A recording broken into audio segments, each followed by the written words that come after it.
নমস্কাৰ সকলোকে মোৰ অন্য এটি ভিডিঅ'লৈ আপোনালোক সকলোকে স্বাগতম জনাইছোঁ।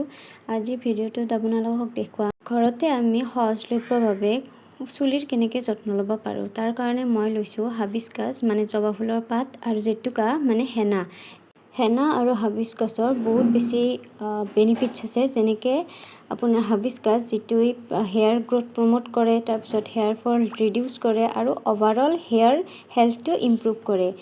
তেনেকৈ জেতুকা মানে হেনাৰো বহুত বেছি বেনিফিটছ আছে। যেনেকৈ ই এটা কুলিং প্ৰপাৰ্টি হিচাপে কাম কৰে, তাৰপিছত ই এণ্টি ফাংগল হয় আৰু এণ্টি মাইক্ৰ'বিয়েল এফেক্টো আছে ইয়াত, আৰু ইও মানে কি কৰে হেয়াৰ হেল্থটো ভাল কৰে। মানে ক'বলৈ গ'লে দুয়োটায়ে স্কেল্পৰ ট্ৰিটমেণ্ট হিচাপে কাম কৰে।